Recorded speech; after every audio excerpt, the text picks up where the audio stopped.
We do. Okay. Welcome back. Thank you for waiting while we met in executive session. As a reminder, members of the public who wish to watch the meeting online may do so on ActonTV's YouTube channel, which is found at the top of our agenda. This meeting, as usual, is being recorded, and thank you to ActonTV for that recording. It'll be posted on their website, actontv.org, following the meeting.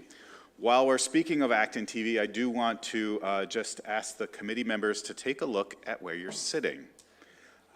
We would like to keep consistent seats at the school committee meeting so that it's easier for our friends from ActonTV to pan and tilt the cameras to get us on the shot when you start to speak. So we're going to have assigned seats from now on. We are missing a couple members, but they'll just go to the ends of the table there. So where you're sitting now is your assigned seat for the rest of the semester. Thank you very much. If you do have a question about that, you can see your teacher at the end of the class and we can maybe consider reassigning seats. There won't be any group work, don't worry. Okay, that was my welcome. So public participation time. Per school committee policy, members of the public are invited to speak for up to 3 minutes. We'll dedicate a maximum of 20 minutes to public participation. Speakers must be recognized by the chair before speaking. And as a reminder, the committee does not typically respond to comments during public participation. Is there anybody in the audience who wishes to speak this evening? Gary.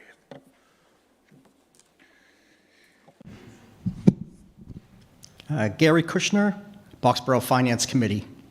I'm here today to talk about your change in policy specific to the ability of the audience and specifically the Acton and Boxborough Finance Committees from discussing items only at the beginning of the meeting. The school board has specifically stated that you will not answer questions. I do understand that the school board was attempting to streamline the meeting, but this policy is not workable from my opinion.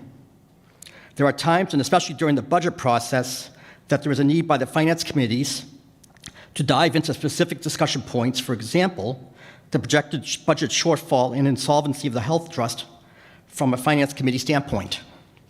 I will be up here every meeting for the rest of the year, and years, if that's what it takes, until this policy is modified or changed. In the meantime, the Boxborough Finance Committee will most probably require one of our Boxborough members, or all of you if possible, to start coming to the Finance Committee meetings in January when we start talking budgets, since I can't ask questions here. We certainly hope that of the 4 Boxborough members, you will spread out the work, not the same person come every meeting. My questions for the week, and I understand you're not going to answer them, which I think is a mistake. First, I think I heard that there were some non-residents in Acton who have students at the school. I'd like to understand how they're being funded or paid for. Is the state paying for them? Page 1 of the enrollment data is showing a total of 4,990 students, but page 3 for the enrollment by race is showing 5,099. Why the discrepancy? The economically disadvantaged count is back to 4,099, but students receiving English language services is back to 5,099. So how many students do we really have in the district? In year-by-year course changes, I'm not seeing any changes between slides 4 and 5. Is that just a settling? In the financial overview, in regards to the other revenues, I do not see ARPA called out for FY23. We know there is no transfers coming this year, but there was last year, and it's not defined. In regards to the health trust, assuming the board approves the funds from OPEB, have you determined how many years this adds to the catching up of OPEB in the far future? Thank you. Thanks, Gary. Hi, my name is Sneha Iyer, and I'm 11th grade.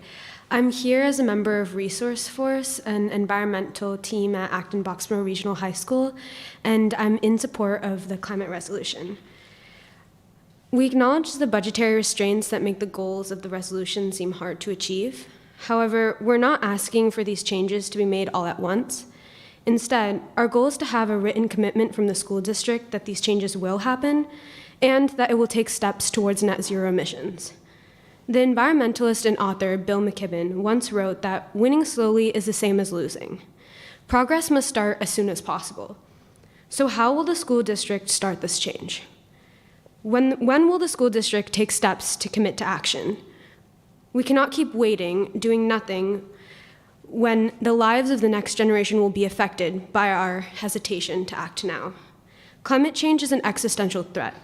If nothing is done to reduce the school district's carbon footprint, it will be our futures at risk. We ask you to vote on this resolution and commit to action. Thank you. Thank you. Hi, my name is Kyron Vig. I'm in 11th grade. I'm also here as a member of Resource Force, an environmental team at the high school, and I'm also here in support of the climate resolution. So I want to talk about AB's effects on climate change. The Acton-Boxborough Regional School District is a key part of this fight against climate change, as they're the largest contributor of greenhouse gas emissions within the municipality. In fact, the schools alone produce 12,722 metric tons of CO2 equivalent according to Acton's greenhouse gas inventory in 2017. That is a staggering amount compared to almost every other public sector in Acton and Boxborough. The school committee has a strong responsibility right here and right now to make a real difference in the fight against climate change. Thank you. Thank you both. If you could do us a favor, please, and email those prepared comments to Beth Petter, our secretary. That way we will have them in our minutes accurately. And then as one quick response, Gary, I would love to sit and chat with you about this. The goal here is to not make it harder for you to, particularly as members of the Finance Committee, to ask questions. In fact, all the questions you had were great, and as that information was provided, unfortunately in this packet, or later than typical because of the holiday schedule and the travel schedule, those questions, if emailed to myself, the school committee as a whole, superintendent, we're happy to address those as part of the presentations. That information obviously in the packet is provided in advance so that those materials can be perused and then questions can be asked. So I saw Peter was taking some notes. We'll try to address as many of those as possible in the presentation. And that's part of the goal around having those questions either in advance or asked at the beginning of the meeting. And then again, let's touch base, because I went this week just to the Boxborough calendar and couldn't find any FinCom meetings on the calendar. So I do want to know when the next one is so that I can come there and definitely represent and speak with the Finance Committee. We're definitely in extraordinary times with regards to budget for the school, and we recognize that we need to be working with both towns to make sure that they're aware of what's happening and get feedback from them on that. So thank you. Okay, on next to the superintendent's update. Peter. All right, thanks, Adam. Want to just highlight a lot of great things happening around the school district for a couple of minutes here. First, congratulations to a couple of our art teachers in the district. Celia Knight is a visual arts teacher at Gates, and she just won the Art Educator of the Year award. So that's tremendous. And Ashley Driscoll is an art teacher at McCarthy Town, and she won the Exceptional New Art Educator of the Year award. So we're so pleased that we have such amazing art teachers in the district. Want to also congratulate one of our students at the high school, Camden Finkelman, the Daughters of the American Revolution Good Citizen Award recipient for the class of 2024. The DAR, Daughters of the American Revolution, created the award in 1934 to recognize and reward the qualities of good citizenship. So each year, the staff at the high school nominates members of the senior class who are outstanding in the areas of dependability, service, leadership, and patriotism at school and in the community to receive the award. So certainly congratulations to Camden as this year's award recipient. The girls swim and dive team just placed second in the state, so we want to give a shout out to them. We also want to congratulate the girls soccer team for advancing to the quarterfinals of the MAA Division I tournament. We have a student, Clementine Garrow, for winning the Massachusetts State Track Coaches Association Frank Mooney Coaches Invitational. If that's not the longest name of a track meet ever. She finished the track meet in 19 minutes and 18.8 seconds, which is faster than it took me to read the name of the tournament. Want to also congratulate 9 of our high school athletes for signing on to continue athletics at the collegiate level. So certainly that's a great honor. Also want to give a shout out to both the high school and Douglas schools for some major Veterans Day ceremonies that they hold and highlight the great work that the students there do to recognize our vets, so thank you. If you remember at the beginning of the building project, one of the major elements of the building project was that we were reconstructing the basketball courts over by the old Douglas school site. Those have now finally been painted and are back open to the community. They came out beautiful, and we're really pleased to be able to open those. We also just recently welcomed a group of our senior citizens to the high school for tours. This has started to be an annual event that we do where we bring our seniors in, where they take a yellow bus ride over to the high school. We give them a brief tour of some of the different aspects of the high school, and then they eat lunch with some of our students and have an opportunity to ask questions and answers of our high school students about what their experiences are like, what's on their mind as high school students, and then also our high school students get to meet and interact with some of our seniors. So that was a success again this year. As you know, we've been planning for the migrant shelter to open here in Acton. That is scheduled to begin enrolling families starting this coming Monday, November 20th. We still won't know until families arrive how many students we have, but we have a great provider in MOC. They recently just partnered with Town of Acton and some of our staff to offer an open house night for members of the community to learn more about the shelter and how we can welcome families into the community. So I think our schools at this point are ready to welcome our newest students and move forward. We do have a couple of postings that have been open for a family coordinator and another multilingual teacher. We are moving forward with the interview process, but we're not hiring those staff members until we know that we have enough students to actually reimburse the costs of those. That's one of the challenges of being in the budget situation we're in. We want to be good financial stewards, of our finances, as well as being effective in welcoming our students. I also just want to thank, all of the members of the school community over at Boardwalk, Douglas families, Gates families and students, as well as the CHECP, for all of the donations they collected. They collected 1,600 pounds of food for local families, and the Acton Food Pantry was very thankful for that. So that was a great endeavor. Blanchard PTF Fun Run was held recently as well. That was a huge success and raised over $10,000 for enrichment grants. Other exciting news is that they have raised now $140,000 toward the new Blanchard playground in private donations. They also are working with the Boxborough CPC to potentially fund another large portion of that, and have requested a very small contribution of the district for next year's capital, probably to the tune of about $30,000, which would completely fund an entirely new playground over at Blanchard. Certainly, thanks to Dana Lab, because he's led that initiative, but thanks to the entire Boxborough and Blanchard communities for stepping up and helping to do that. So we're excited about that. We have a cartwheel webinar coming up as well. That is going to be focused on 5 keys to parenting children with ADHD, and we are sending that link out to our families tomorrow in the update. And then Adam and I are hosting another topic-focused community coffee tomorrow morning at 8:30 a.m. That is an opportunity for our families specifically to learn about what's going on with the budget challenge that we have ahead of us, and just an opportunity to ask questions about what's happening and learn a little bit more. So we sent out our second reminder probably while you were receiving it earlier tonight.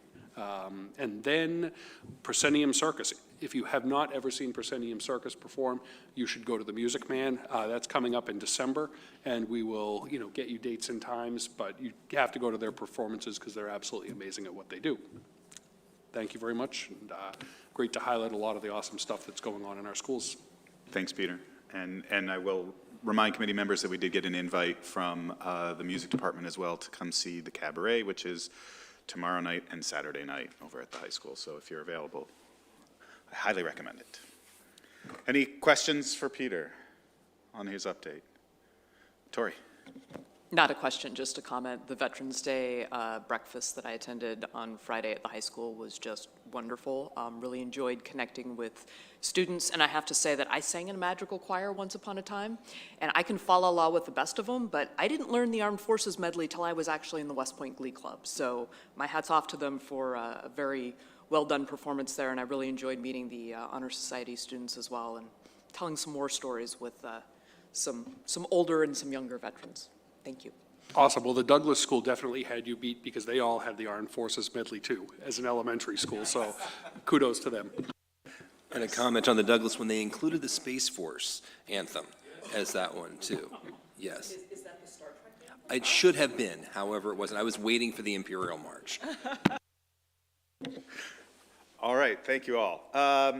Next item on our agenda is a presentation on the October 1st enrollment and class size update. Mr. Shen.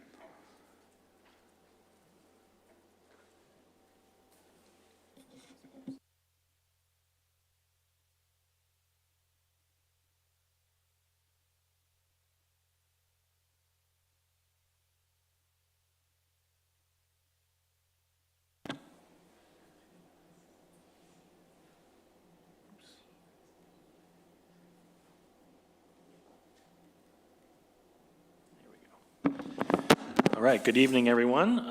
Thanks for carving out some time for the enrollment report. My goal is to provide you a quick overview of our enrollment for this year that hopefully, while brief, is still useful and informative, especially as we enter into some more complicated conversations. I want to thank Mr. Kushner for some of his questions. So before I get into the presentation, your question actually made me realize that I needed to do a better job of distinguishing when we use the number 4,990 and when we use the number 5,099, which I can explain. 4,990 is the enrollment for kindergarten through 12th grade. 5,099 includes preschool students. And so for different reasons, we'll use K through 12, and then for different metrics, we'll use pre-K through 12. So there's an easy explanation, but your point is well taken where the report should have distinguished why and when we would toggle between the two. So the differentiation does not involve non-resident students. As to your question about non-resident students, we have this year about 83 students who are not residents of Acton or Boxborough but do attend the AB school system either because of through the staff children who come through a contractual element for certain various job categories where staff children can attend, as well as some students who attend as tuitioned-in students to attend some of our specialized programs. So hopefully some of that helps explain those questions. In terms of the enrollment report, a few themes and takeaways, and then I'll probably go fairly quickly through some of the graphs. They don't demonstrate anything that's different from the actual memo that you have. Projected enrollment versus actual enrollment this year, fairly close overall, so that's promising, not only in terms of overall number, but also by grade level. In terms of projections for the next several years, overall enrollment is not projected to fluctuate rapidly either up or down. Certainly with elementary, there's still a projection of slow rise over the next 8 to 10 years of about 100 plus students. Junior high is fairly static and then starts to rise again in about 10 years. And at the high school, there's still a current slow decline of about another 100 students or so, and then a beginning of a rise sort of after the elementary and middle school. Again, overall, between now and 2033, there isn't a projection of significant change overall. The area where one should be mindful of some change over the next several years is the shift in enrollment share between Acton and Boxborough, where by 2027-28, the projection is that the Boxborough share will be about 20%, whereas right now I think it's about 18%, and previously it was 16 or 17%. So there's a continuous shift from Acton to Boxborough, which certainly has funding implications. As you know from Mary Ann Young's presentation a few weeks ago, our English language student population continues to rise and continues to be the cohort that has the most significant change, both in terms of sheer scope as well as services and staffing implications. We are considered a high incidence district, and we anticipate that this cohort of students will continue to grow. As Peter mentioned to our group, if those of you who subscribe to the Boston Globe, there was a front page article about the increased trend in migrant students within the Massachusetts public schools and some of the benefits and challenges related to that, but a real shift in how schools really need to think about how we engage with the full continuum of our student population. And then again, something that has been a trend for 20 years, but continues to be worth mentioning, the non-white student population now accounts for 50.3% of enrollment. So we are a majority non-white school overall as a district. Here's our overall enrollment. As you can see, split by grade levels, 4,990 K-12, and there's the enrollment by grade. Certainly kindergarten and first grade, definitely a bit lower than your 5th and 6th grade, so there's that trend. And then junior high, fairly similar but between grades. Same thing with high school, and then by elementary school, certainly Blanchard has for the past few years had the highest enrollment, partially due to also the fact that there is the hometown guarantee where Boxborough families certainly are afforded the option to prioritize Blanchard as a choice.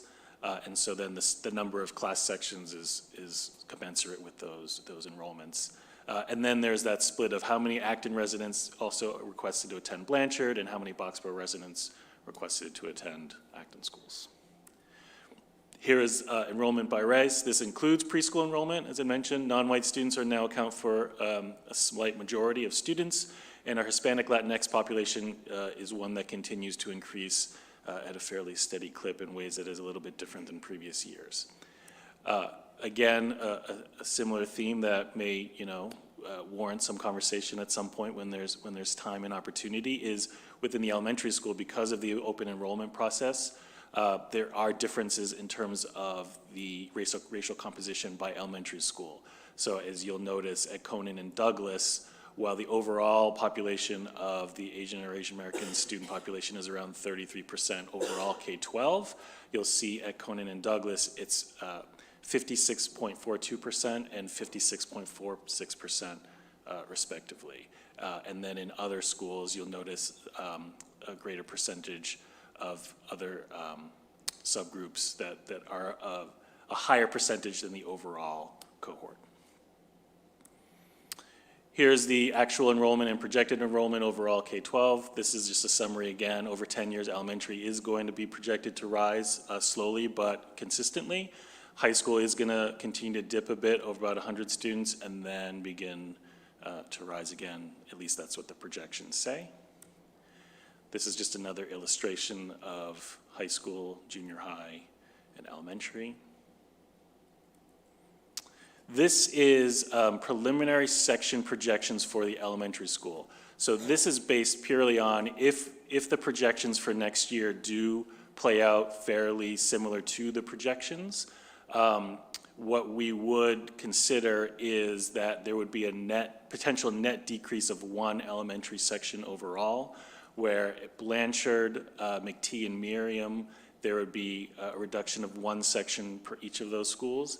And then for those who are familiar with kind of the long-term plan for Gates and Douglas, going into the boardwalk, they had slightly smaller cohorts, and then with the new construction, there was the plan that over the course of the next few years, they'd build up a section a year. So that would continue next year, where Douglas and Gates would each gain one section. So for a net potential decrease of one section, if again, separate from any budget discussion, and if the projections played out as they are. For those who have been here for a while, we know that kindergarten enrollment, there's projections and then there's what happens. So admittedly, I would reserve the right to say, hey, just kidding.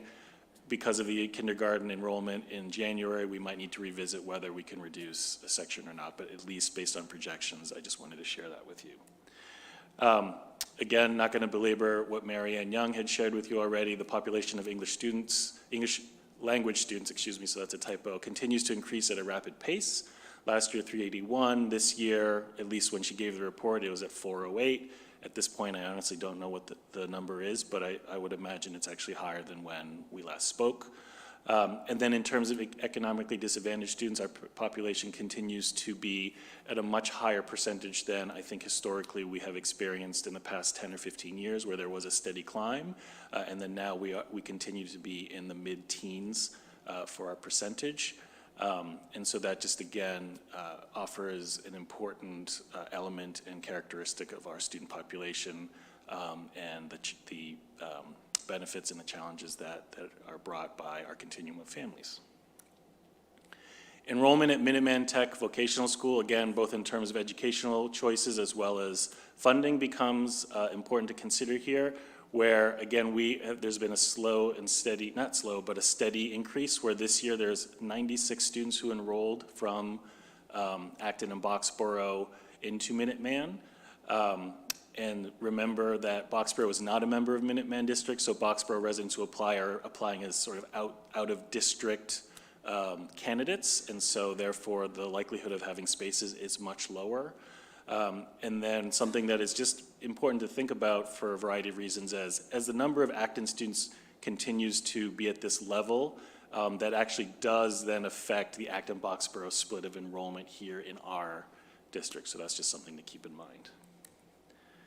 Junior high class size, as you know, it's split by teams. There's 4 teams in 7th grade, 4 teams in 8th grade. So this just offers, again, oftentimes we share sort of average sizes by team, and the full teams tend to be in the low hundreds. The red team, which Jim may have explained, is a slightly different arrangement because they also include a specialized program where they purposely have lower sizes to allow teachers the bandwidth to attend to supporting those programs. And then I also offered the EL students just to give you a snapshot of one school's EL population, where, again, over the course of the years, the EL student population has increased steadily. But what's also important to note is that the WIDA level of those English language students tend to be at newcomer levels. Level 1, level 2 tend to be the majority of students in terms of their English proficiency, and that's fairly consistent in all of the schools.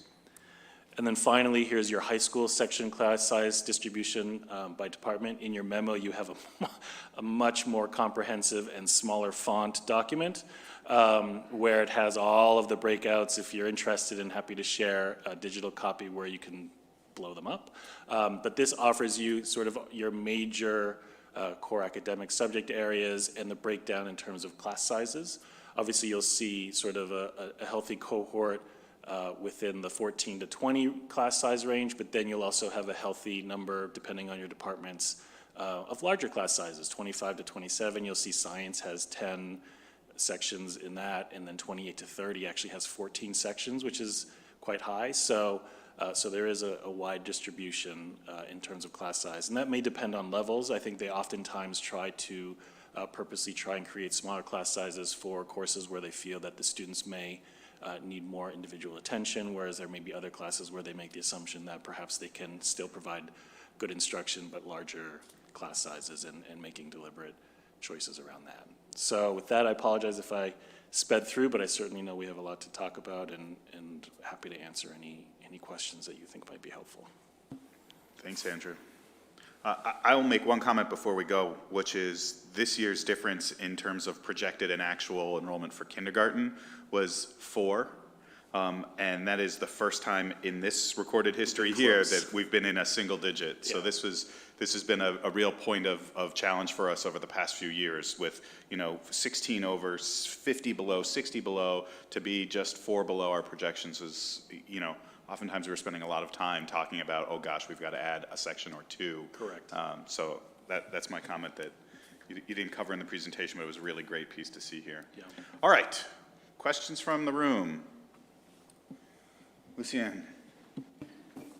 Thanks. I just have a question for the AP biology class. The number here says it's 363, is that correct? So you're looking at the memo. Yeah. I will admit, I myself for this report didn't go that granular, so if there is a specific question about AP Bio, if you want to email it to me, I can talk to the high school scheduler. So is your question just to confirm that the number is the number? Okay, Yep. Happy to do that. So AP Bio?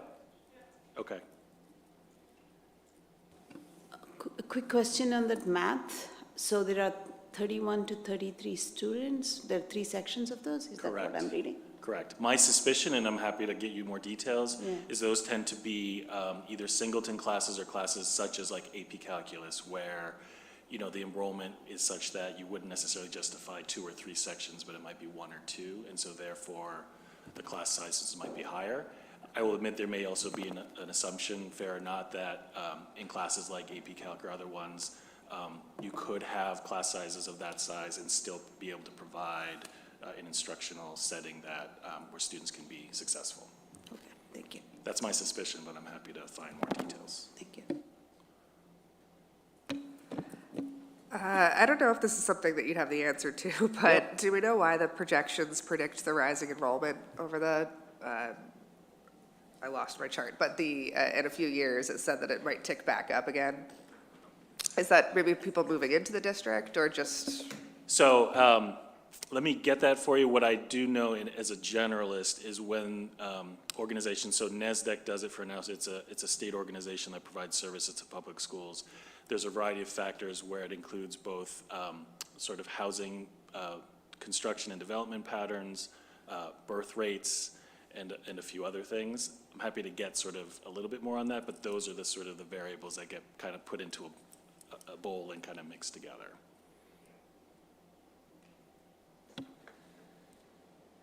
Anybody else have questions for Andrew? Please. Lakshmi, I was just looking up the AP Bio numbers and looking at that. I believe that's accurate because the high school has been really working to. I'm sorry, Yangshin, you asked. You had the calculus question.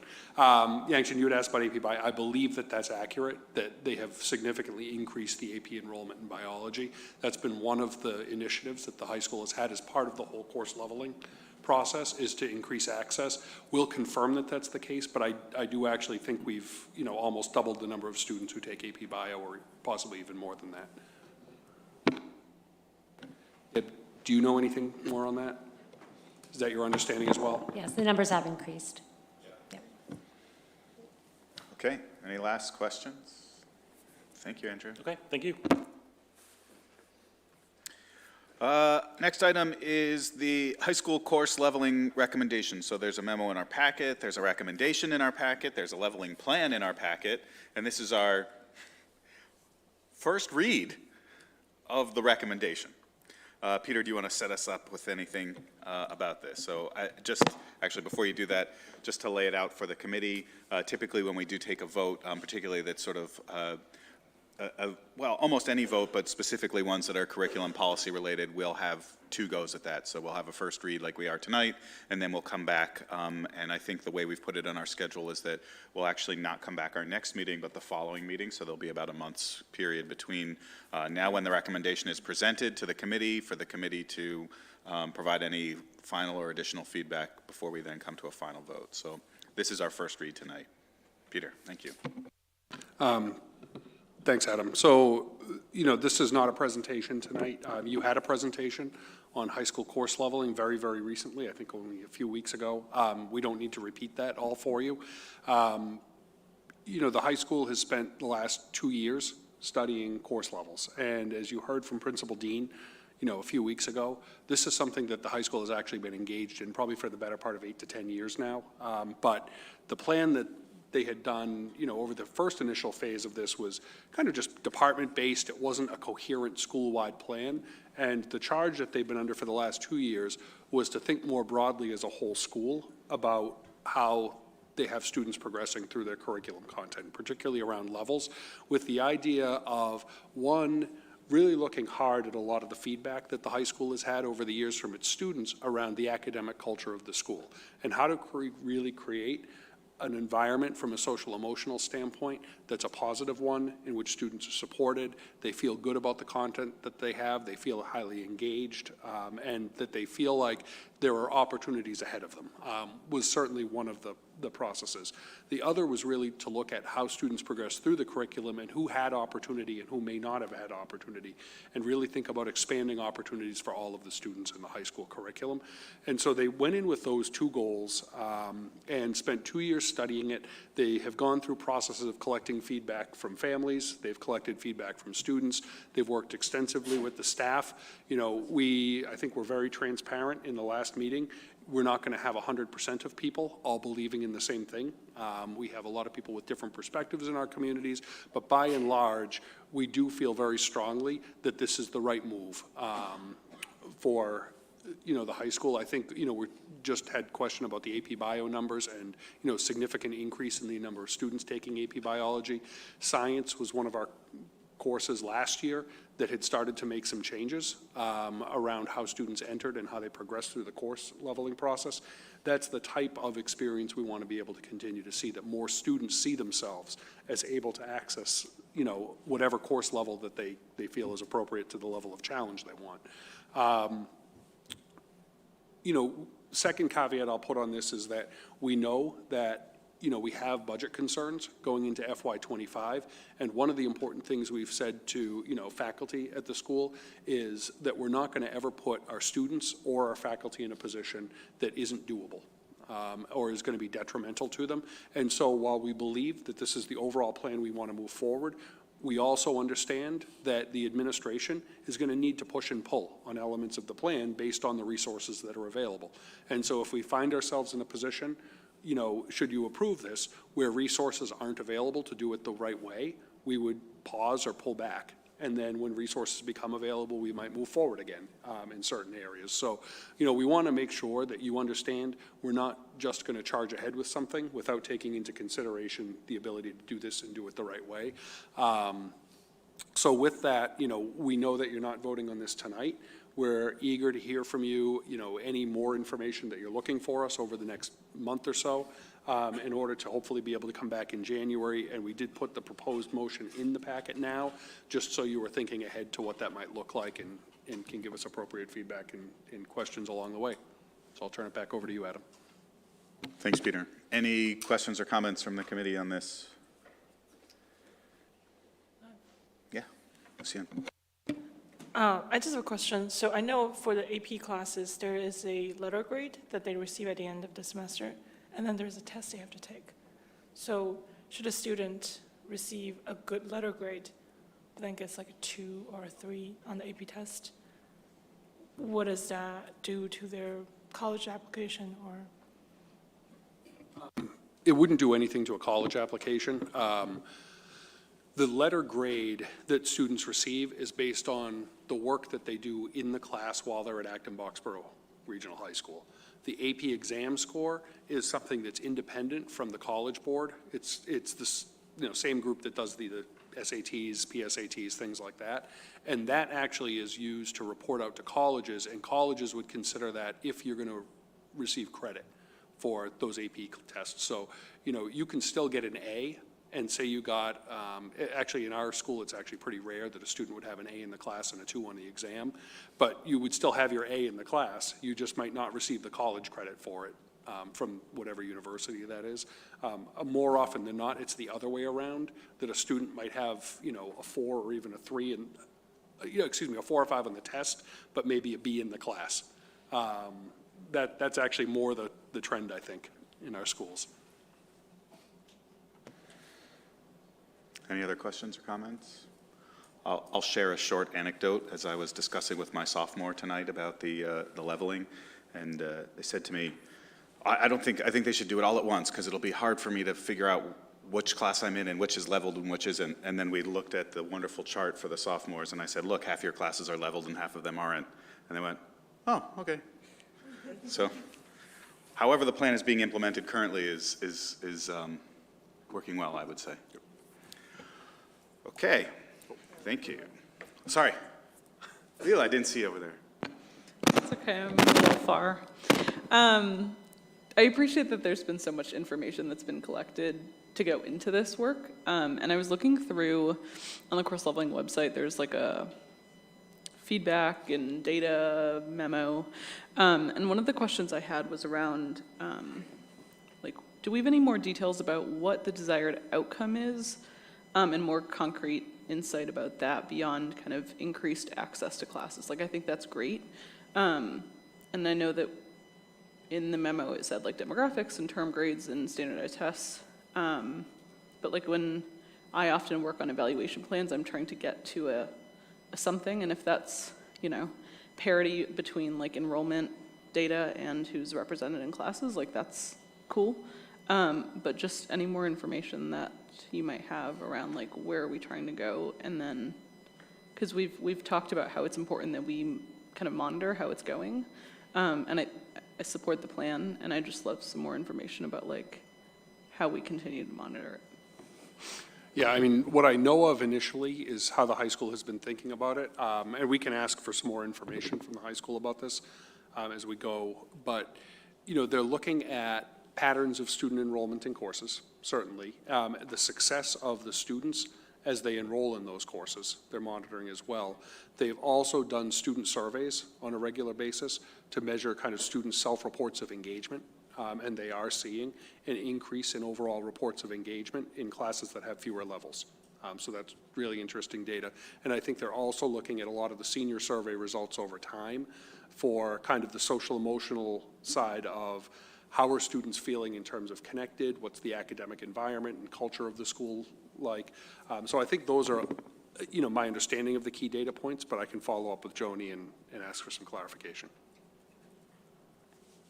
Yeah, I appreciate that. I think specifically around like when we talk about students being able to access the courses, like if there's still disparate data around like, for example, like the Black students are less able to access AP courses, like are we trying to get to kind of proportional representation among enrollment, or like what are we aiming for? But I appreciate that, and I don't expect you to answer that right now. It's just one of the thoughts that I had. Yeah, I think that's a complicated one. I think what we're looking to do is increase the enrollment of underrepresented groups. I think when we talk about proportional enrollment, that can be something that, from my discussions in the community, can also be misinterpreted. And I think, I've heard from some members of the community a concern about the idea of proportional enrollment because there's an assumption that we're capping the number of seats in our AP classes, and that if we're increasing one population's enrollment, then we're intentionally decreasing another group's representation. And I think what you saw from like the AP Bio numbers, that's not the case. We just increase the number of students who can take a class. So I think it's more about improving access for underrepresented groups necessarily than trying to create a proportional enrollment number. Just looking at this, I was thinking about my own experience at AB. Is there a purpose to having separate honors and AP classes, especially in 12th grade? Because as I recall, I feel like most of the time honors, or it was just like the honors AP class. I think, Deb, do you want to talk to this a little bit? I know, it has varied a little bit by subject area. Yeah, it does vary a little bit by subject area because some of the courses are guided by the AP course themselves in order to take the test, and others are at the honors level. And for some, they have combined the two, and for others, they're keeping them separate. But it really is around the AP course to guide to take the test at the end. So, yeah. Okay. Any other questions or comments, feel free to email them to Peter, and we can get those addressed. Yeah, I would say if you email questions, a benefit of doing that is I can go to Joni, and either she can, respond to that in a thoughtful way, and we can get the questions out to everyone and the answers, and then talk about them in a meeting. Or if there's a lot of questions, we can have Joni come back and be able to talk a little bit and answer some questions. Great. Thank you, Peter. On to our finance update. So Sheri's going to come up. We're going to first talk about the FY23 year-end report, because that's what it says here on my agenda, and then we'll go into our first quarter report, and then we'll talk about our FY25 budget and discussion and guidelines. Just as a and then we are going to take the agenda a bit out of order. Then we're going to talk about health insurance trust, so that we all just start thinking about numbers all at once before we go into some of the other stuff. Hi. Hi, Sheri. For the end of the year report, it's more just kind of an update that Powers and Sullivan came and they finished our report. It's actually already posted on our website under the financial section under the audits, FY23 audit. It is there. In going through the management letter, we didn't have any findings, which is wonderful. But there were comments on the prior year suggestions. And one of the comments that I read, they said that we need to have the district adopt a cash and investment policy with consideration given to the specific types of risks required for disclosure. Our treasurer has actually developed that, but it needs to be adopted officially by the school committee, so I'm going to have Julie put it on a future agenda item, so you can go ahead and approve it, hopefully. And I don't know if anyone has any questions. I mean, it's a 68-page report. It's riveting. If you want to just, go to sleep, go ahead and read it. But if not, then we'll just go right to the first quarter report. Good? Seeing none, let's move on to the first quarter report. Sorry. Well, first quarter really only covers through September. School has just started, so there's not too much to kind of report. But if you kind of take a look up here or back there, you can see that when we voted the budget in September, we projected that the revenues, like we budgeted the revenues to be about 104.7 million. And that number comes from Chapter 70 funds, regional transportation, charter school reimbursement, the assessments to both towns, Medicaid reimbursement, rental income, and earnings on investment. That's where that number is built in. And I am being kind of conservative, and I'm kind of looking at our investment income, and right now I'm estimating about $350,000 at the end of the year. We're hoping it's going to be higher. I'll know better, and probably by the third quarter. As far as our transportation money, the cherry sheets had assumed, the cherry sheets are the DLS, the Department of Labor Services. They kind of give us cherry sheets to tell us what we're going to expect in Chapter 70, what we'll expect in charter school, transportation. They assumed a 90% reimbursement rate for transportation. We are hearing that we might not get that. From what I've recently heard, the Commissioner of the Department of Revenue announced that the state's first quarter was about $355 million short of their projected revenues. So I'm not really sure about the 90. So I took some of that extra out. That's reflected in 350. As for the projected turnbacks in the general fund, it's too early. So I just kind of put a TBD. Not really sure where we're going to be, especially because of the health insurance and the 22.8% and what we're going to have to cover. So I'm not even going to estimate that we're going to have turnbacks yet. Our E&D was certified, so the July 1st certification number is $2,772,972. If we take the 354 for projected turnback and then take out the 1.375 that we used for FY24's offset for the budget, that leaves us with an estimated 1.75 million at the end of the year. Again, we're hoping that number will be up, but I don't want to say it will be up yet. To get a better picture of the E&D, you can see from this graph, the blue represents everything that was certified from FY19 on, and the orange represents what we're using to offset the budget. It's very telling because you don't want the two lines to ever kind of intersect. You want it to be more what it was in 2019, but what you can see is that over the last 5 years, we have had to use more and more of our reserves to offset our general fund budget.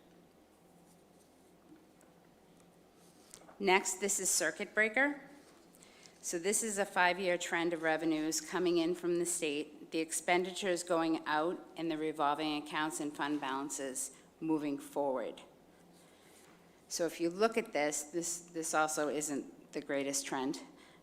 Expenditures in the last couple of years have been greater than the revenue that's coming in.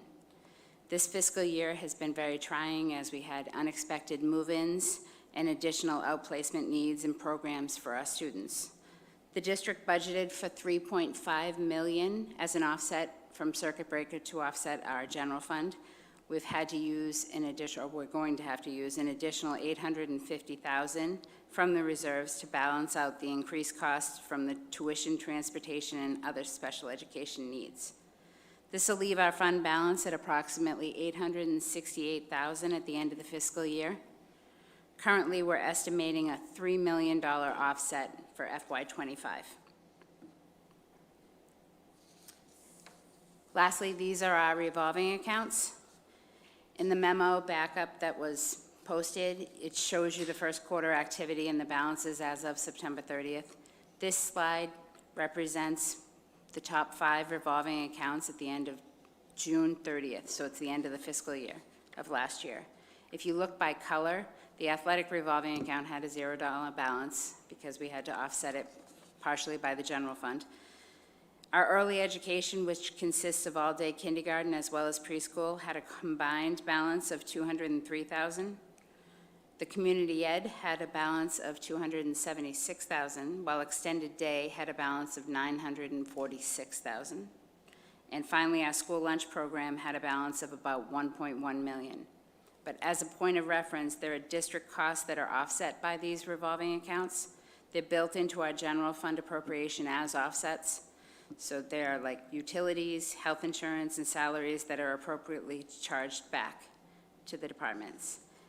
And if I can just, I know I don't have it listed, but to answer Gary's question about ARPA, in FY23, we had $1.375 million we were given, and at the end of the fiscal year, we ended up with $425,000 coming into this year. And by the end of first quarter, September 30th, that uncommitted balance is about $36,000.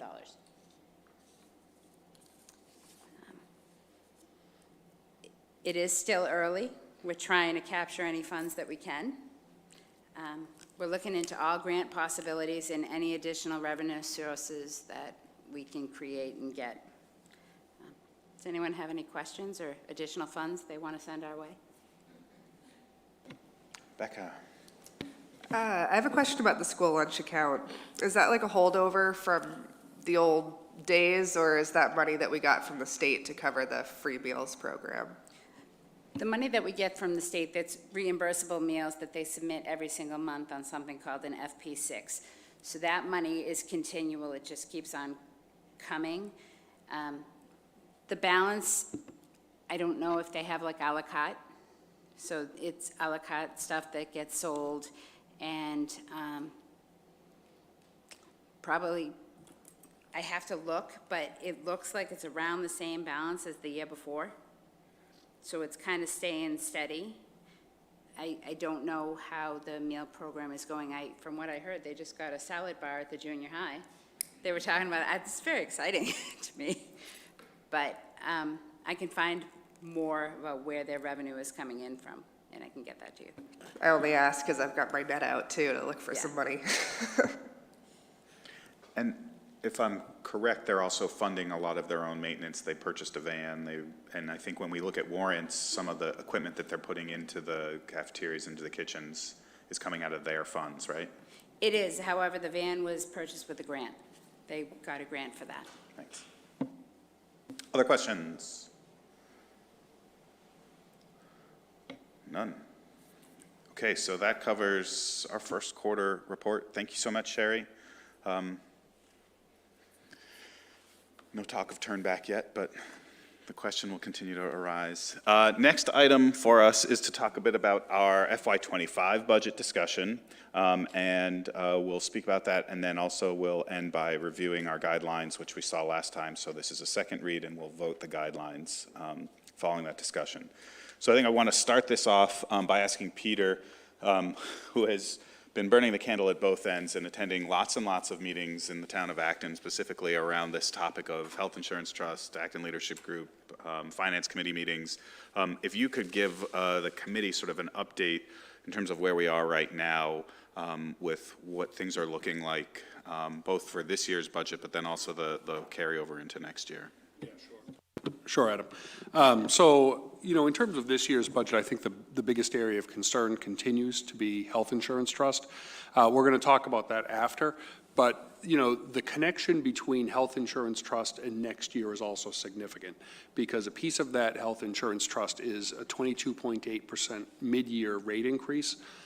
We're going to need one-time funds to do that, but that also now impacts the FY25 budget, because that's the first time that it's going to hit the general fund.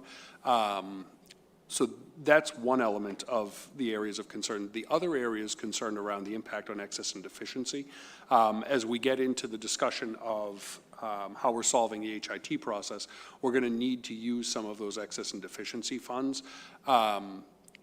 You saw the trend line in the first quarter financial report, and at this point in time, based on the additional need to use E&D funds toward this health insurance trust challenge, I'm actually recommending that we use no excess and deficiency for the FY25 budget.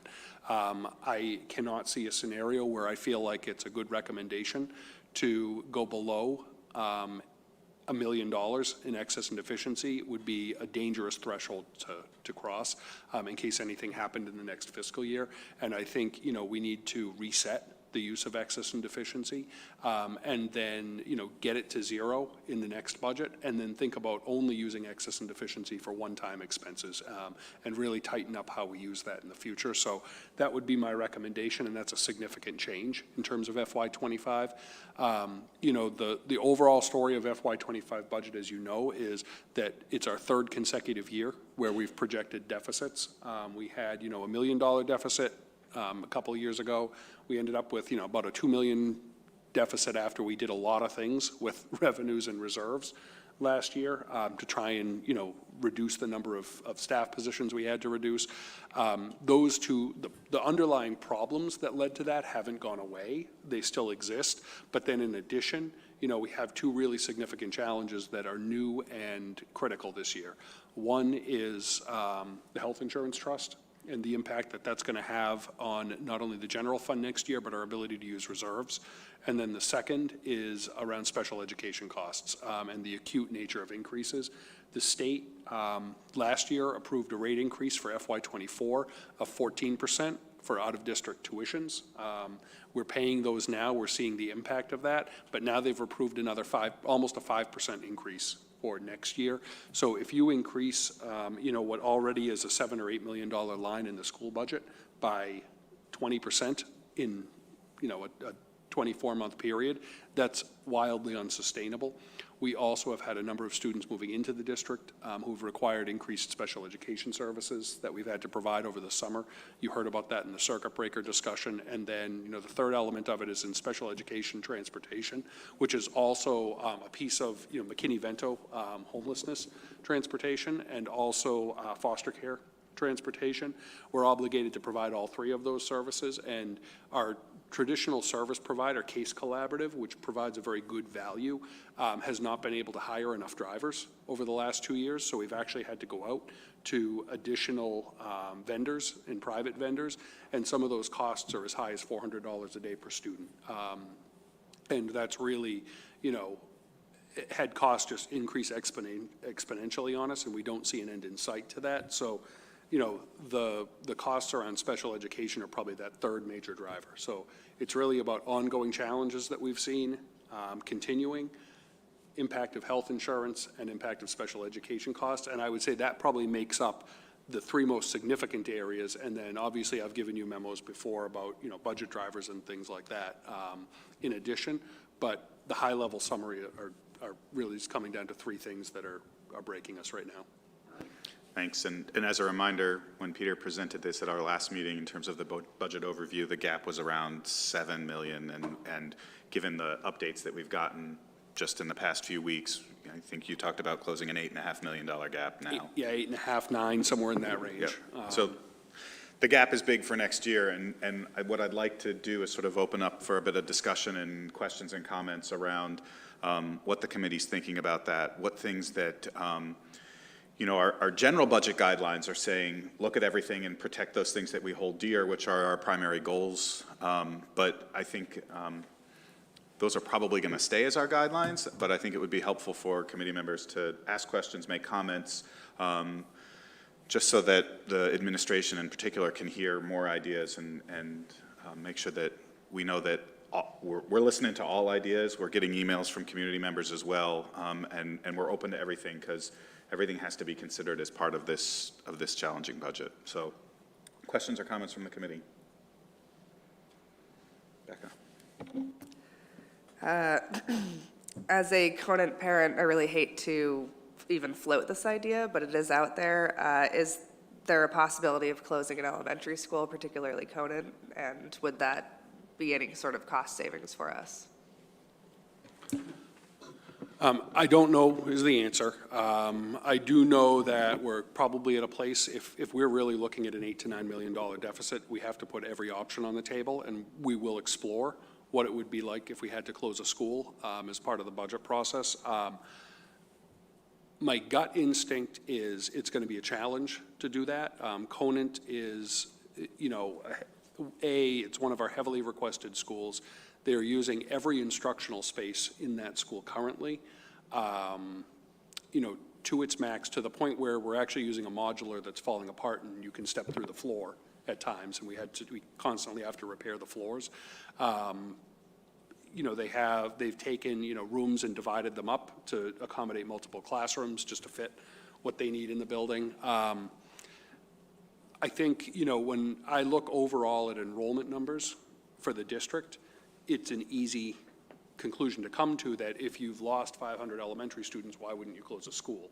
I think one of the stories of our budget over the last, you know, 7 to 8 years since regionalization has been the development of special education programs that are allowing our students to continue to remain in district with their peers and to provide a level of service to those students that also provides economic value back to the community, because we're able to cohort students in a way that saves resources and saves us from having to place students into more out-of-district programs, which can be very costly. So, you know, Conant houses, you know, 3 different classrooms for students with autism. They also have 70 students who are multilingual learners that require smaller breakout spaces as well. And then they have 2 learning centers that each have 20 students. In the learning centers. So the caseloads are also very high for those educators. And then the classrooms are full. You know, if we were to start breaking out students, we'd look, and I think what we're going to do, because I think we have to, is look at all the available spaces in the other elementary schools to see what could be shifted around. But, you know, quite honestly, with the exception of, I think it's 2 classrooms maybe at the Boardwalk campus that are for planned enrollment expansion, we don't have open classrooms in the district. And so, you know, I think we'd see significant increases in class size at the elementary level, but trying to do something like that. You know, we know it's something that's been mentioned in the community, and, you know, we know that at the end of this budget process, we have to come in with a balanced budget as a budget option in the community, and that's going to require a lot of really hard decisions. I don't think it's necessarily going to end up being feasible, but we are certainly going to explore it, you know, as something that we need to do transparently, and we'll report back on that to the committee as we go through that process. Thanks. When will you find out about the staff members who are going to retire or leave the district?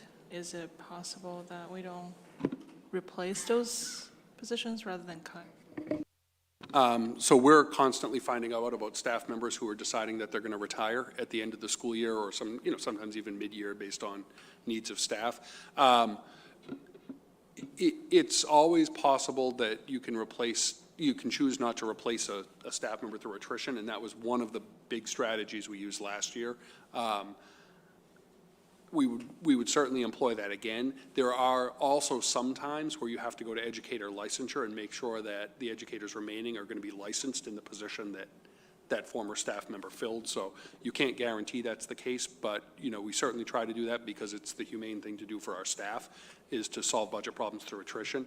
I will say that, you know, unfortunately, there's a wide gap between the number of staff members retiring and the total budget problem that we have. You know, that probably ranges on the order, if it's, you know, an $8.5 to $9 million gap, it's probably, you know, an $8.25 to $8.75 million problem still.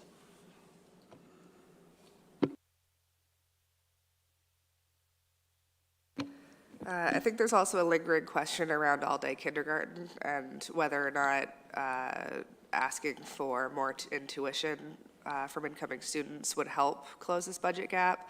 I also wonder about fully funding the program ourselves and how that might affect our Chapter 70 reimbursement.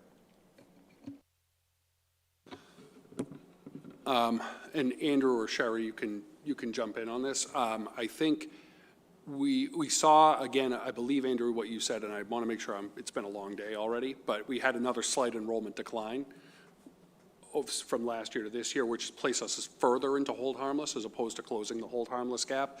So I don't see that by moving to tuition-free all-day K, we're going to break through hold harmless in the next year or so. I just don't think that's realistic unless a number of factors come to fruition that we don't foresee right now.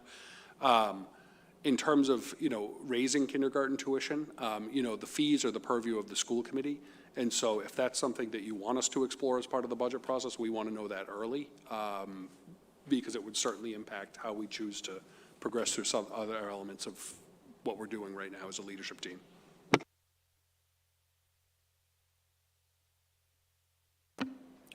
Do you want me to share now, or am I waiting? Okay.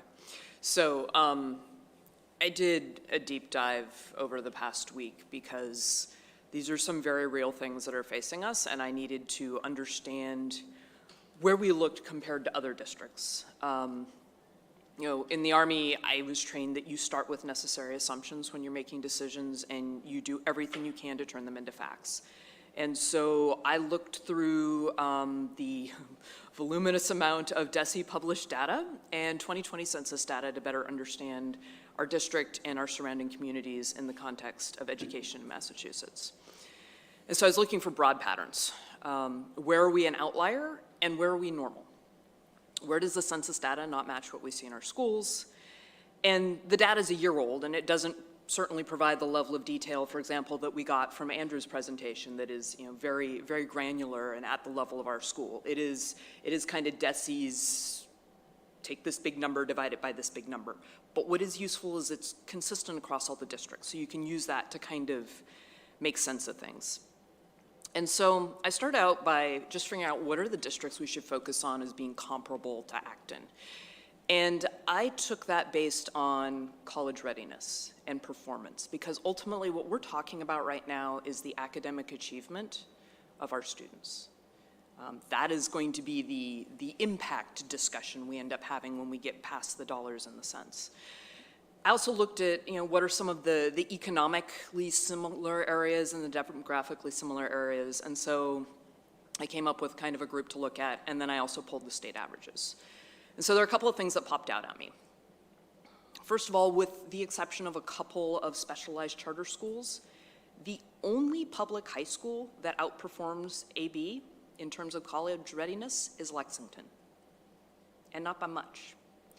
Our students had the most passing results on AP exams in the entire state in 2022. That says a lot about our program and our teachers. That's not something that you can achieve just because you feel like going out and taking an AP test. You know, exactly what you were talking about, Ying-Shen. We have students who may not be getting A's who are yet still earning 4s and 5s on AP exams. We do really well there. So as I took a look at some of the rest of that, I looked at MCAS scores, I looked at graduation rates, you know, to take a look at that entire student body of success. And the near peers that I'm going to talk about as we go through this are Belmont, Dover-Sherburne, and Westboro. They're really similar, not just in academic performance, but also across some of those other areas that I mentioned. The other group that's kind of a little bit next down, Hopkinton, Northborough, Southborough, Wayland, Wellesley, and Westford. And so those are kind of the top performing districts I was looking at. And so then I took a look at, okay, if you're going to move into a top performing school district, what's that going to cost you? What is the median property value? And in Acton and Boxborough, that's $618K and $506K respectively. That is significantly lower than those other high-performing districts. Lexington, $980K, Dover-Sherburne, $900, Belmont, $942. The state median home value is $534K. We're not really that much higher than that. I was kind of surprised. So if you are looking for a top-notch public school, Acton is a relative bargain. We provide a quality of education that is absolutely remarkable for our tax base. So then, you know, I looked at some of the letters that have been coming in on our emails and some of the things that I've been hearing from people. And one of the things that, you know, we talked about tonight, enrollment is dropping. So the solution to this problem, all $9 million of it, is we should just cut teacher positions. And okay, so yes, enrollment is decreasing. That is actually a national fact. That is happening in pretty much every community across the nation. There's like a little dip here in these age groups for whatever reason. But yes, okay, enrollment's decreasing, but if we tried to close that entire gap by just cutting our staff, we would have the highest student to teacher ratio in the entire state, and correspondingly, the highest average class sizes. And so looking at the DESE numbers, I was viewing our class sizes are already well above the state average of 17.1. Among the 9 top performing high schools, we were the 7th largest class size at 19.8. With a range of 13.9, Northborough, Southborough, to 20.6 in Belmont, and Belmont has one of the largest class sizes in the state. Teaching assistants aren't included in those numbers, so we're just talking about certified staff. So that's kind of something interesting to think about, right? We need to keep an eye on those numbers as we're looking at what's possible. And so then another thing that's out there is teacher pay. That gets talked about all the time, and people suggest teachers are paid too much. And philosophically, I absolutely disagree, but that's not the conversation tonight. Compared to those other high-performing districts, our average teacher salary is $91K, and that's pretty low. Only the teachers in Westboro are paid less, $81K. The state average is $86K. And this isn't a perfect metric to compare ourselves, because certainly if you have a more experienced teacher population, they're going to be paid more. But I think this shows us that our teacher pay is not what's breaking the bank.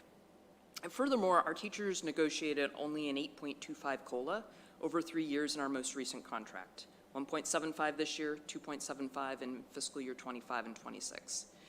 For comparison, there are other districts that were forced to accept twice that. And that recent Andover strike that we heard about, they were asking for 18, they settled for 15.5, and their school committee is looking at a gap kind of the size of ours and trying to figure out what are we going to do.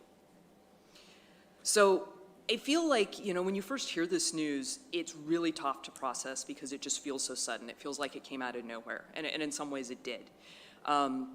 And so a lot of people, you know, people have pushed back and they've said, well, the district has been mismanaging our money. We haven't been doing the right thing. We've been dipping into E&D for too long. Well, a couple of thoughts there. One, those years that we've really had to rely on E&D, take a look at what's going on with inflation. So when our normal model works pretty well when inflation is below 3%, and it was pretty much up until 2021. Funny how that whole pandemic effect comes in. And then suddenly it's 4%, it's 8%, it's forecasted to hit around 4% this year. So that big area where we've got to dip into E&D, one of the reasons our model is breaking down is just because stuff costs more. So one of those other proxies I looked at, are we really mismanaging our money? I said, well, let's take a look at per pupil spending. How do we stack up there? And it turns out we are just under the state average. We are the 5th of those top 9 districts. We spend about 17K per pupil. Hopkinton is the least at 14.8, and Dover-Sherborne spends the most at 20.8. So not bad. So then I looked at special education costs. Are we out of the range here? But no, we don't have an unusual number of students requiring services. We rank 5th of those 11 districts with the percentage of disabilities, students with disabilities. It's right around 15.5. Hopkinton was at 13.5, and Northborough was the most at 22.4. State average is 19.8. We are not the only ones facing this. So then I looked at multilingual learner education. It's been an increasing demand for us, and I think it's probably underrepresented. When you take a look at census data and you match it to your multilingual learners, there tends to be a pretty tight correlation among the census data on people who speak English less than very well and the number of multilingual learners that are present in the district. And so the numbers I was looking at were 8.9% and 6.2%. We've seen tonight that ours are coming actually much closer to that 8.9%. But that's just, again, a reflection of that is a growing need, and we are receiving money as we're supposed to through Chapter 70, but it's something that we're going to have to be able to pay for.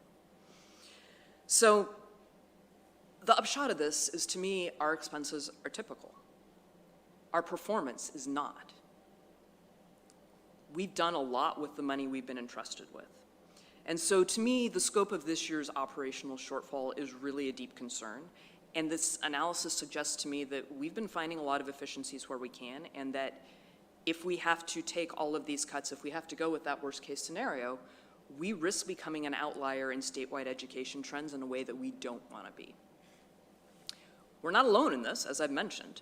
There have been 64 override votes across Massachusetts since 2021 that covered both school and town general operating costs. 51 of those passed, 13 failed. 3 of those comparable districts I analyzed were successful in recent overrides of pretty high magnitude. So Shrewsbury, $9.5 million in 2021. Hingham, $7.8 million override in 2023. And Arlington just passed a $7 million override last week. Their last one was not even 5 years before that, with $5.5 million in 2020.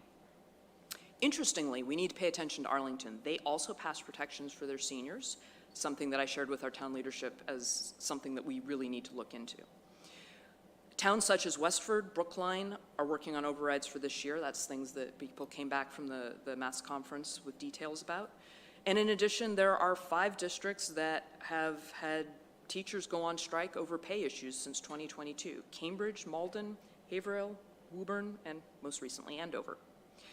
One of the things that caught my eye about Andover is that their model looks a lot like ours. The whole idea that you're right about 3.75 and that keeps you within Prop 2.5, but still kind of works if you're in inflation.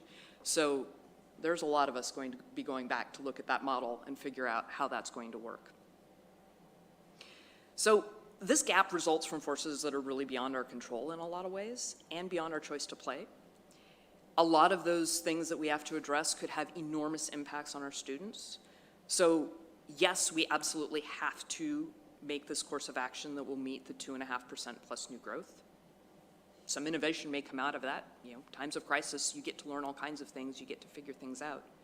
But I think we also need to take our case to the citizens about the part that we can choose, which is what it takes to sustain our school's high-quality education.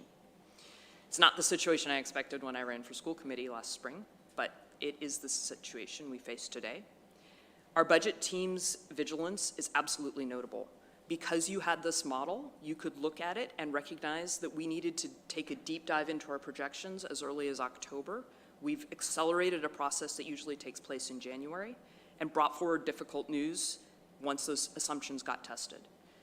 And recently, between the emails that we've received coming into the school committee, the conversations that we had, and also just these meetings that we've been starting to have, I have been absolutely struck by how people have approached this from a pragmatic perspective, and they've had really productive conversations, even when they had philosophical differences about how we got here and what we ought to do about it. So I really appreciate the pride that we all have in our community, and I'm looking forward to working out on a way ahead. And I hope we all have lots of good ideas. Thank you, Tori. Really appreciate the effort that you went into with that, into sort of digging into the research. It's definitely, it sounds like it's an area that you excel at and that you like, and I excel at listening to that information. So thank you for sharing that. Questions, comments? Yeah, I enjoyed the numbers too, but I was wondering, in layman's language, can we lay out what the impact is to the students from the administration when we increase the class sizes, especially when we are talking about elementary schools? What impact does it have?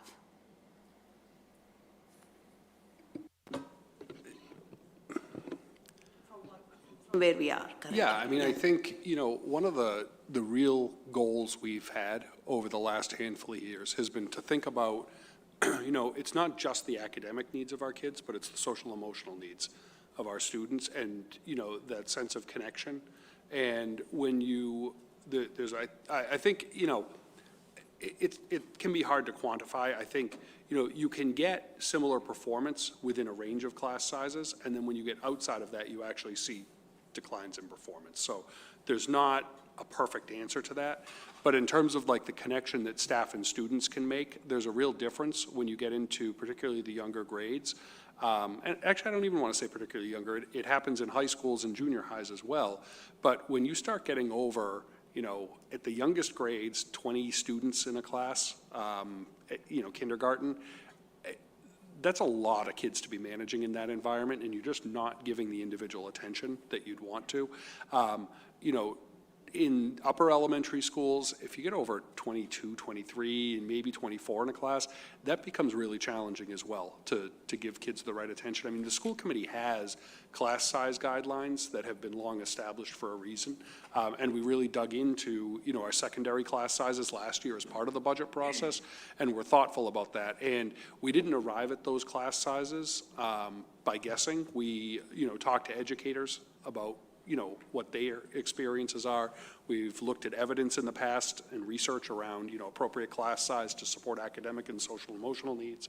And so I would just come back to, we have those guidelines for a reason, and that's why we try to stick to them. I'm going to go to Ginny, and then I'll go to Andrew, if that's all right. When was the last override that we had? 2006. 2006 in Acton. Yep. Thank you. Andrew. Regarding the larger class sizes, it's not just what happens to the students, it's really the way that teachers are able to deal with the students in the classrooms. And we've seen over the last few years, as we've taken aides away, and they're, especially in the younger grades, the teachers at 100%, I think as you said to me once, Peter, they're at 100% capacity even when they are asked to give more. And when you have larger classes, you have less opportunity to give any more. And I think it's important for us to think about that, because it's not just the kids who aren't getting everything that they could get, it's the teachers who are burning out. And we've got incredible teachers here, and we need to be able to protect the entire environment of education. Thanks, Andrew. And I'll also add that we've been doing a lot of work over the past few years around addressing the disparate outcomes for different groups inside our schools. And there's a great example of that just in our enrollment memo around what they're doing with the red team at the junior high. And by being able to have a smaller class size and have a block available for those teachers to work with those students who are having trouble accessing the information or accessing their learning for any number of reasons, and some of them could be social emotional, some of them health, whatever it is, having that ability to have that extra space in their agenda, in their schedule, and having the teachers be able to do that, I think that's allowing a greater group of our student population to access the learning and have outcomes that are equal to all of the students in our district. Other questions? Lakshmi, anybody else? Can we go to Leela and then we'll come back to you, Lakshmi? Thanks. I think the other thing about this is that, like, we are also being charged by the state with integrating more restorative practices. And so for me, part of that is, like, you need the people, and you need the people to have the capacity to even be able to engage in those conversations with students. And also, like, my biggest takeaway from Tori's memo, and thank you for the numbers, I appreciate them, is that, like, structurally we clearly have a problem. And so I look forward to having really great conversations with our legislators saying that this isn't working. But I think that's what I'm leaving with. It's like, structurally this doesn't make sense given the funding models that we have available to us. So given that these lead to long-term problems in kids, do we have any programs that don't affect student outcomes that we can pause for budget reasons?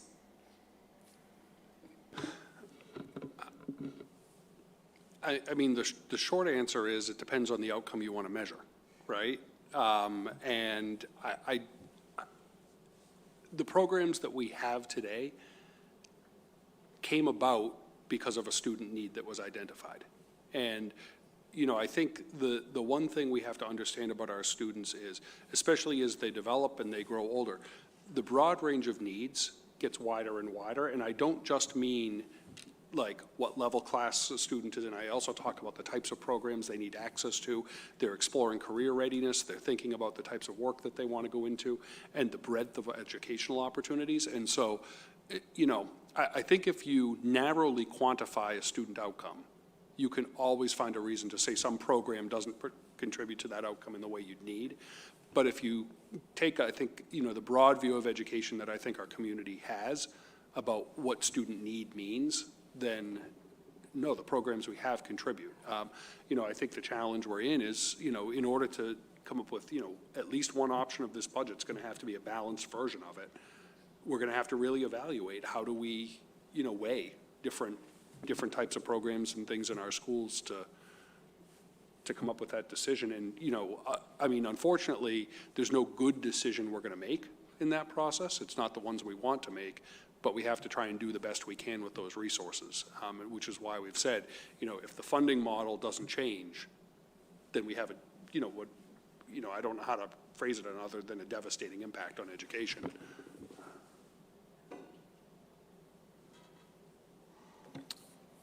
All right, so over the past 2 Mondays, the Acton Leadership Group has met and have had discussions regarding, in particular, an override. And so I maybe look to Becca or Tori if you want to share some of the conversations from those past 2 weeks. And then I know that ALG is meeting yet again next Monday. If you could give us a little bit of an update on that so that maybe we can, that'll inform some of the next of our discussion. So, yeah, the ALG met the 2 previous Mondays at the town hall. We went over the current state of revenues and expenses for both the town and the school district budgets. And as a result of these discussions, we are moving forward on a decision on a possible override. At this point, we're planning to vote on this at our next meeting, which is next Monday. So we will have met 3 Mondays in a row.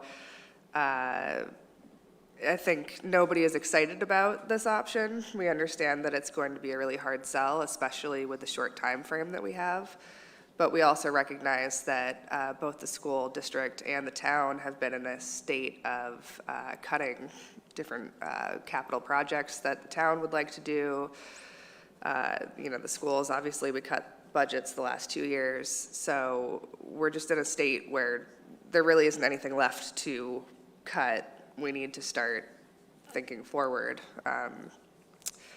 So yeah, I'm expecting on Monday that will be the discussion and that everybody is sort of leaning in that direction.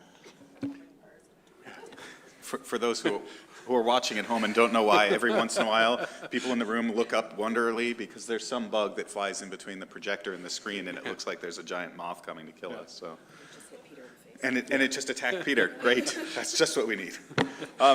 Okay, so thank you for that, Becca. Tori, do you have more that you want to add? Yeah. Just one more thought. So we are also making sure that our Minuteman liaison is aware of where the school district and the town are with our financial situation. Great. Yeah. I know Peter and I attended the Acton Finance Committee meeting on Tuesday night. Peter again presented sort of what we saw 2 weeks ago to that group, and that the Acton Finance Committee then had a discussion regarding how they were looking and sort of leaning towards their decision for Monday morning with regards to supporting moving forward with an override. And my takeaway from that meeting was that the Finance Committee reluctantly is supporting it, but definitely wants it to be as small as possible and as considerate as possible to obviously the taxpayers in the town of Acton. My understanding was that there was a sense from the select board as well from Acton that would be sort of the direction that they were going. And I'm looking at our ALG representatives and our select board representative in the room. So one of the things that I would like for us to do as a committee is also provide some guidance to our 2 representatives to the ALG so that when they're there on Monday, they have a sense of whether or not the school committee would support an override to support the town of Acton and school district budgets. So we're not going to do a formal vote. We're just going to sort of do a sense of the meeting.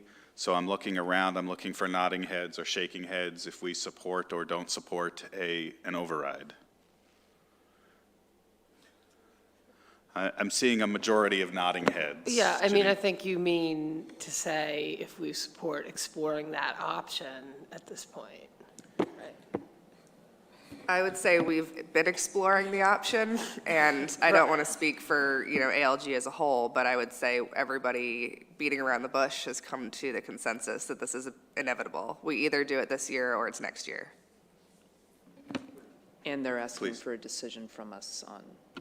Yeah, I think one of the things about ALG is representatives to ALG, when they're in meetings, it's not a voting organization. They come to consensus around ideas, and then the agreement coming out of ALG is that the members bring back those ideas to their respective boards, but the board makes whatever decision it wants, right? I mean, the ALG members can't commit the board to something, but what's equally important going into ALG is that when the members go to ALG on important decisions, they can go knowing that they have the consensus of the board to move something forward. And so I think what came out of the last ALG meeting was, wanting to make sure that the representatives to ALG could definitively come back at this next meeting where a decision has to be made about what's happening on Monday. And I think they just need to know really clearly, do school committee members feel like we need to move an override question forward at this time, or is this not the right time and we should table it? And I think that's the important guidance that our members need. Thank you, Peter. So, do the members of the school committee support moving forward an override at this point or not? I'm still seeing nodding heads. So I think Tori and Becca, you can go forward with the consensus of this committee that we support an operating override for the town of Acton to support the town and schools' budgets. Great, thank you. Any other comments? We're going to move sort of into our budget guidelines. I think, Peter, you've heard some feedback from the committee. You've obviously gotten some great data through Tori. We've gotten some questions and concerns. We've talked about what does it mean to close a school? What does it mean to cut individual programs?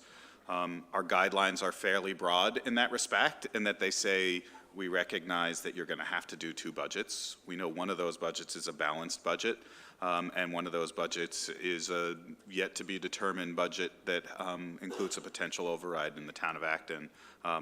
Beyond that, I don't know what we can give you for more guidance other than to say everything's on the table and let's try not to decimate our educational system here. Yeah, I think, I'm looking at the guidelines right now. There are two models requested, which we would, assuming ALG continues on the path and moves forward with an override ballot question, we would need to provide two versions of a budget. One is going to be, the budget that balances in the event an override were not to pass. So we have to do that. And we'll continue to work with ALG to develop that model. And it's going to mean, pretty drastic reductions and, different thinking and everything else that we need to do. The other one, however, I think we need to get some more clarity from the group on, because right now it reads as a level services budget in the guidelines, and I think we need to more clearly define what it is you're looking for, because we've heard different requests from different groups about what the total value of an override could be. So, I'm not sure whether you want to call it, a level service budget at this point. It's up to you. I just want to make sure I'm clear about what I'm preparing. Or if it's a budget that, might be moved forward during a potential override, might have more clarity and provide the flexibility that we need to adapt to changing circumstances.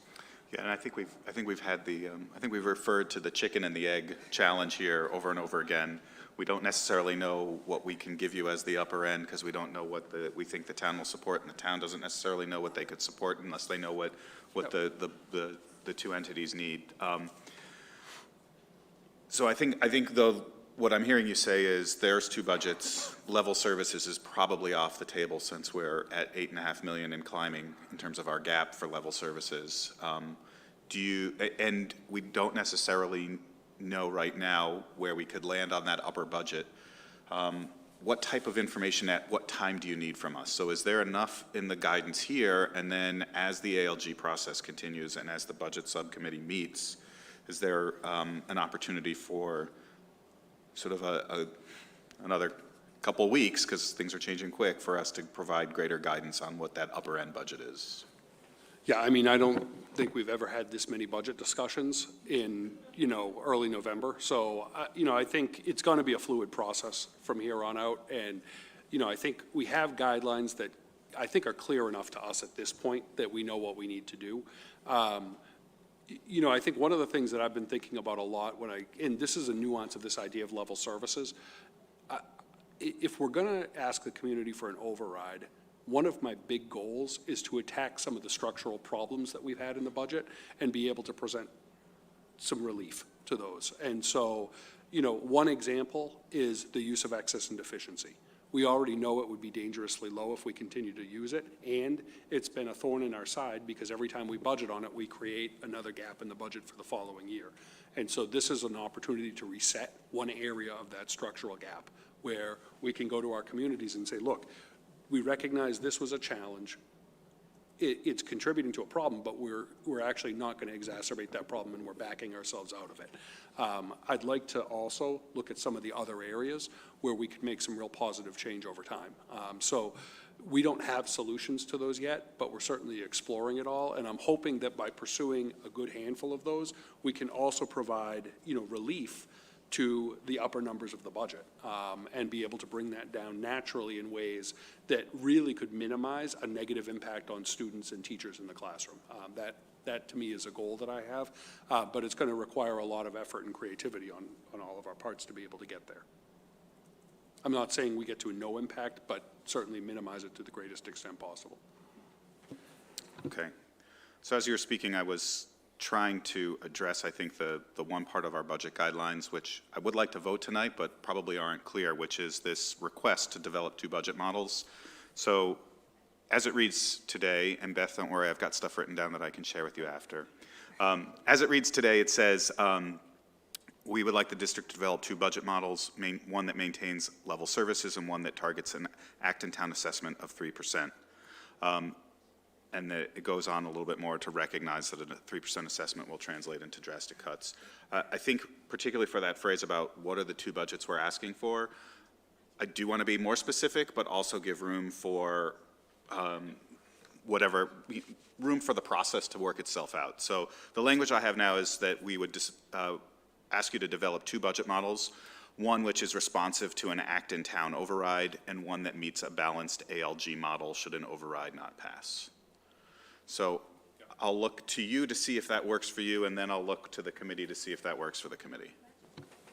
That works for me, and I might also suggest that in addition to, being responsive to a potential Acton Town override, it also is considerate of the tax impact on Boxborough residents. Thank you. I do think we need to make sure we keep that in mind. I see you, Gary.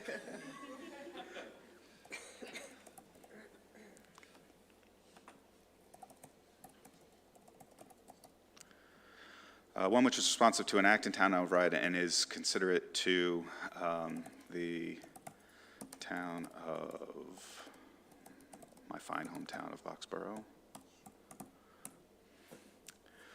and one that meets a balanced ALG model. All right, so it now reads one which is responsive to an Acton Town override and is considerate to the town of Boxborough, and one that meets a balanced ALG model should an override not pass. Committee members, Boxborough residents. Shen, question? I don't have a question, I just have a comment. Yeah. This is actually, this comment came out of a discussion that I had with the people that came from other countries. I think, I'm not going to tell you what to cut and how to cut it, obviously. This is just a thought that for us, as long as we have good teachers, we don't care if we have students sitting in not the nicest buildings. I don't know if that makes sense. So making sure that we're prioritizing the educational, what happens in the classrooms. And I think this is a big debate in our community too, so I just want to recognize the tension. But I think what you're hearing is the families you've talked to want to make sure we're prioritizing the educational services we're providing, even if it means that the buildings have to take a slight back burner for a period of time. Am I hearing that correctly? That's the best I can Yeah. say it. I know that will probably ruffle some feathers. Sorry. Yeah, that makes sense. Other comments? All right, so I've made an amendment to our guidelines. Like I said, it reads now one which is responsive to an Acton Town override and considerate to the town of Boxborough, and one that meets a balanced ALG model should an override not pass. And I'm looking for a motion to approve those amended guidelines. So moved. Second. Give that to Liz as the second, Becca as the mover. All of those in favor? Aye. Any opposed? Any abstentions? None. Thank you. One more time, Peter, thank you so much to you and your administrative team for doing 3 months worth of budget work out of cycle and in 2 weeks' time, and then again in 2 weeks' time, and then again in 2 weeks' time. I think we recognize that the team has been working really, really hard to help us with this, so thank you. I think the budget cycle in HR and finance right now is about a 12-hour cycle. I'm actually being serious. About every 12 hours, they're really looking hard at numbers and refining them and making sure we have a good handle on what we're doing.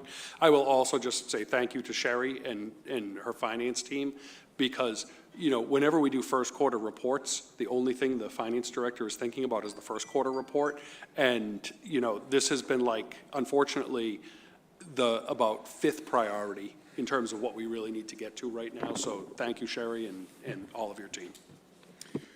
Okay, so on from uncomfortable to continuingly uncomfortable topics. There's a memo in our packet, and Peter, can you give us a bit of an update on the health insurance trust? We do have a possible vote listed here. We will not be voting tonight on anything regarding the funding of the health insurance trust because we need to get some language cleaned up first, but we do have an update. So, there is a memo in your packet, and, I'll just say, there was the crux of the challenge in health insurance trust is that there were a number of individuals who submitted, whose submitted claims were extraordinarily high during the last 6-month period to the total of about $3.2 million.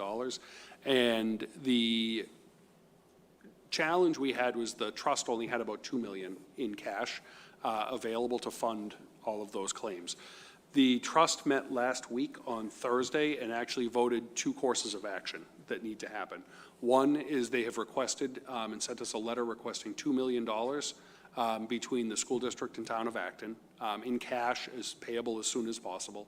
And the other course of action is that they are implementing, not requesting, but are implementing a rate increase of 22.8% effective January 1st of this school year. That will apply to the district and the district's employees as well on the health insurance premiums. That's a significant change for us mid-year.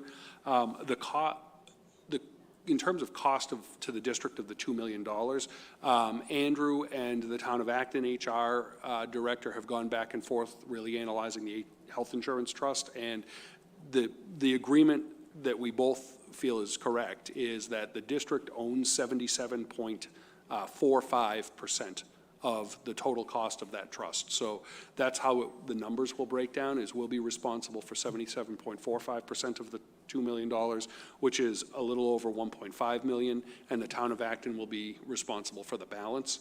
In terms of the rate increase, we pay 75% of our employees' health insurance premiums. That will cost us about $1.2 million between now and the end of the year. And Andrew, did that go up to 1.4 recently? Million? Yeah.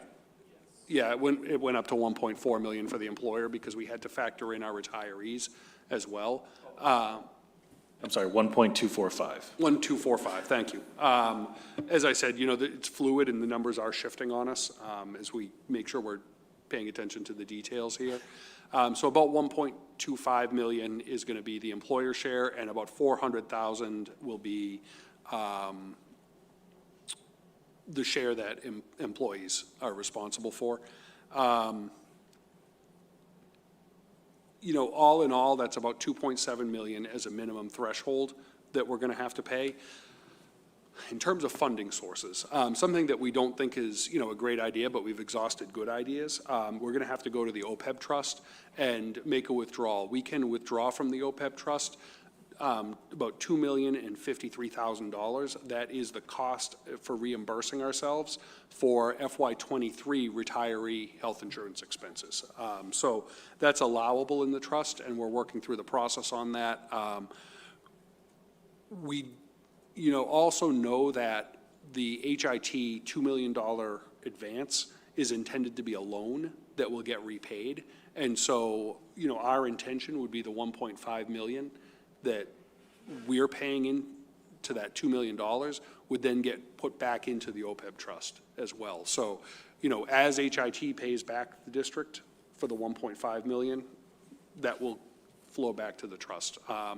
So that, to Gary's question, how will that trust get paid back? That's a portion of it. The other 500,000 is just going to have to be spread out over time and impact because we don't have another mechanism for it. We also know that the district traditionally budgets about $900,000 a year for OPEB, and this comes to our second funding source.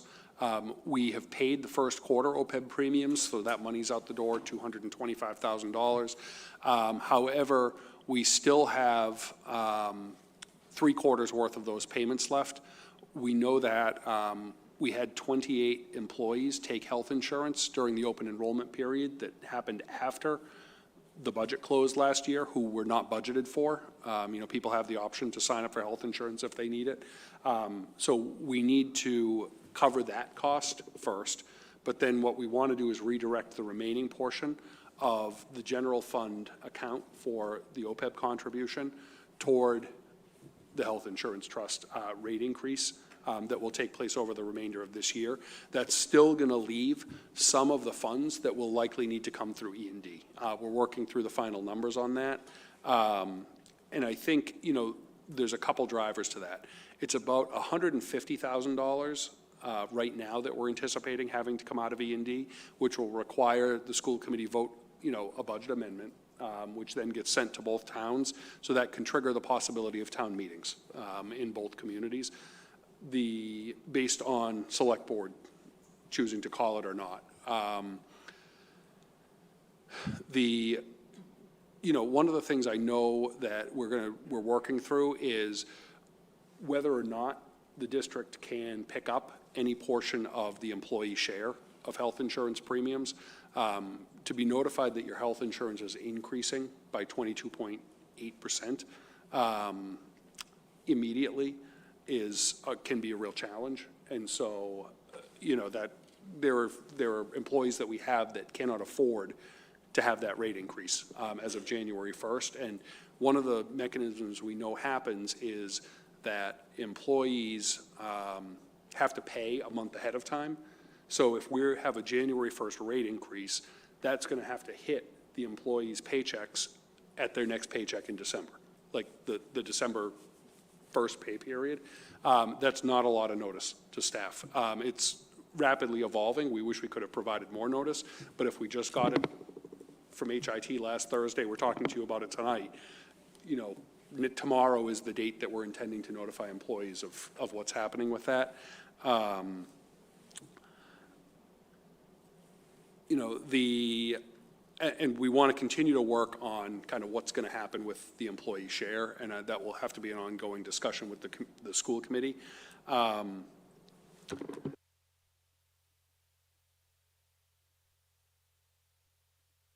So I will share, you know, the school committee just met in executive session and did agree to put a short-term solution in where the school committee is going to at least cover the first month of the employee share of health insurance expenses because we recognize the urgency of the situation and to do that. And so we're giving the employees that share. Sorry, I just wanted to make sure Adam was comfortable that I share that element of it. And then we're going to continue the discussions around if the district can continue to cover that any longer and what that will look like. So what we do know at least is the employees won't be responsible for that first month's payment that's coming due. And then we're working on a longer term plan. You know, I already talked about the impact on E&D and, you know, the recommendation that I have that we do not use any excess and deficiency next year. We're going to have to do some votes coming up, probably the next meeting. We're trying to make sure that we have all the legal language necessary, and we need to be correct and detailed in what we're doing around that. So we anticipate coming back and asking you to approve the plan we have for funding the HIT deficit, the use of the OPEB trust and authorizing our treasurer, who is also our OPEB trustee, to make the request to withdraw those funds for this purpose.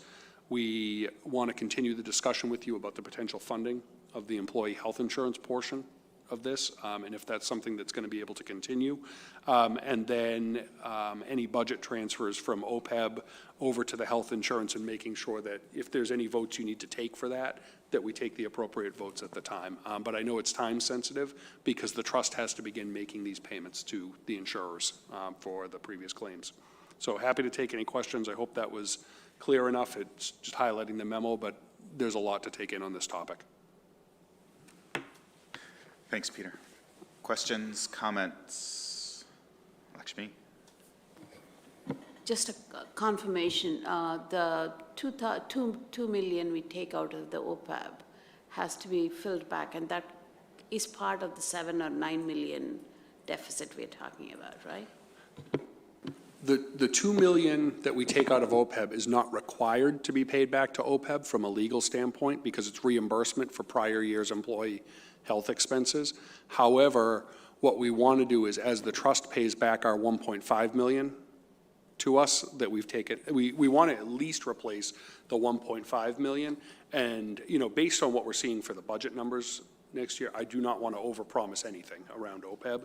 But, you know, if we can at some point in the future find a plan to make up some of that gap, certainly we can take advantage of it. But I just don't see much is going to be possible in FY25. Other questions, comments? I will just sort of, I'll share that the committee in executive session was really, really concerned about our employees and felt that it would be completely unfair to give them 1 day's notice of a significant increase in their health insurance costs. So the least that we could do for right now is to make sure that they are covered for the next month. And so it was a really important part for our committee to make sure that our teachers know that we support you. We recognize that this is a really, not just our teachers, but all of our staff who are using our health insurance, that this is a really difficult place for all of us to be in, but the least we could do is make sure that you have a little bit of time so that we can all get a little bit more planning and figure out what our next steps are. All right, any last questions or comments? No. Thank you. On to the school committee communication goal update. What we would like to do is have some of those members. There were, 6 of us who went to the MASC conference last week.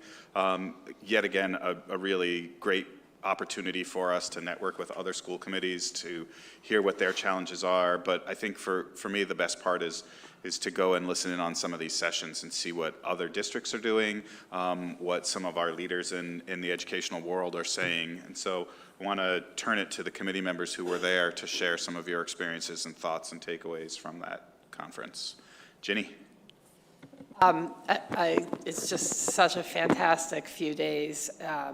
It really is difficult to put into words how amazing it is. All the things you learn, all the people you meet, it's very inspiring. And it's also nice to spend time with new members of the committee. You know, we got to spend some fun time together. I attended a few great sessions. One of them was legal updates, and I am going to be just putting together, there's some things I didn't know that happened this year in the, legal rulings concerning educational issues. So I did take some notes. I didn't have a chance to transcribe them, but I do intend to, and you can connect with Colby over them. But I think going forward, it really occurred to me that we should be getting some kind of a debrief from our own council about these things, because it directly impacts some things that are in litigation or could be, or that we just need to be aware of. So maybe you're getting that, but it was interesting to me. And also, we had the great opportunity of hearing from, and I'll be very brief, I know it's late, from our new Secretary of Education, Secretary Tutwiler, who is awesome. And was part of a fantastic presentation in the general session that was a few hours long and did not feel like it at all. So it's very exciting to have a cabinet level education secretary. And I think it means great things, but these are challenging times for sure. And we learned a lot about other districts going through some of the stuff we are too. So I encourage everybody again to make the time to go to that conference. It's really important. It's really important. Yeah, before Peter goes, I just want to share that Ginny did go up to the secretary and ask him if he knew about our challenge around all-day K and whether or not he was going to do anything to get us some money to close that gap. That's good, because I actually just gave the chair of the joint committee on education, Denise Garlick from Needham, a tour of Boardwalk campus the other day, and I asked the exact same thing. Along with, what are you going to do about funding and the number of initiatives coming from DESE? And he did. He knew that there were, I asked him if he knew there were 14 districts. Yeah. And he did. Yep. So I'm going to follow up with him. Yeah. As you're preparing that brief for us, I don't know if you've heard about it, but there was also a big case around public speak, evidently. You may want to just steer some of that our way. Becca? I actually attended a really interesting session about Blackstone Valley's technical, I don't know if they'd call it a cooperative, but in my head, calling it a cooperative, where they wanted to have an alternative to technical vocational school for students who didn't get in, or students on IEPs that maybe had higher needs and couldn't attend. So basically what they did is 11 school districts in that area banded together to sort of share resources, and they do 6 classes every year. It's fully funded, students don't have to pay, there's transportation, and they're doing all sorts of really interesting stuff like welding and nursing and giving kids sort of an idea of whether or not they'd want to get involved in that sort of field in the future. And it was begun through a grant process, and they actually had the group that gave the grants, a representative there to answer questions also. So that was a really interesting idea as we sort of look to how do we deal with the Minuteman loss? How do we expand programming? Is there an opportunity to sort of band together with other towns? Great, thanks. Anyone else? Leela? Just briefly, there was a couple times and a full session actually about AI in educational settings, and I thought that was really interesting as it's kind of an emerging issue. And not taking an approach of just like, let's ban it all, but like, how can we integrate it into our educational practices in a way that makes sense for students and for adults? And really, in the end, still promotes young people using their brains and like learning things, which is why we're here. So it was really interesting, and I'd be happy to talk about it later. Thank you. I'll say that I went to a really interesting session. One of the nice things is that this conference is held in parallel with the Massachusetts Association of School Superintendents, and so a lot of these sessions are mixed groups of both school committee members and superintendents, and so I went to a really interesting one around crisis management, and not like budget crisis management, which is a different type of crisis, but like a very acute crisis management. And so I think, Peter, I'll share with you some of that stuff offline that were some good lessons learned from the superintendents who were on that panel. That was really good. And then there was a presentation around how to sort of manage and appropriately address your community in polarizing times. It was led by Chris Horan, who's been to our district as a communications consultant. And so another really good session about how we can engage with those people who maybe have differing opinions from us, make sure that they feel heard, but also agree that we don't necessarily have the same direction that we're going. Which reminds me that I would like to ask all the school committee members to, through their networks, whichever networks you engage in, to remind the community that we do have our community coffee tomorrow morning. And we'll have a couple more community coffees, so let's make sure that we do invite everybody, all the members of our community, to come participate in that. Anyone else want to share some updates from the conference? No? Okay. Let's see, Liz, do we have a policy subcommittee update? We sure do. The policy subcommittee met on November 7th at 7:30 a.m. via Zoom. We reviewed our first draft of an updated policy for personal electronic usage in schools. We're continuing this work, and we anticipate to have a first read to present to the school committee here for your feedback as well at the December 7th meeting. And then we will resume our meetings after we have feedback from you guys on that. Stay tuned. Thank you. I would ask Becca for a budget subcommittee update, but I think we've covered enough budget this evening. So we'll move on to a school resource officer subcommittee update. All right. The School Resource Officer Subcommittee met on Tuesday, November 14th at 6 p.m. in the admin building. We discussed how best to move forward with the program and possible recommendations. We also heard from Leon Smith, one of the architects of the current state MOU, and a juvenile justice lawyer and advocate.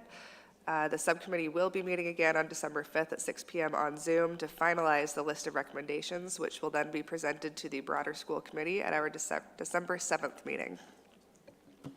Thank you. All right, so given that there's only one item on our consent agenda, it won't really be a consent agenda. I'm just going to look for a motion to approve the donation of $2,000 from the Society for Science Regeneron Award for our science department. So moved. Second. So that would be Tori and then Leela, moved and seconded. All of those in favor? Aye. Any opposed? Abstentions? That is unanimous. Thank you all. We've got a statement of warrants and recommendation to approve. Anybody want to read that?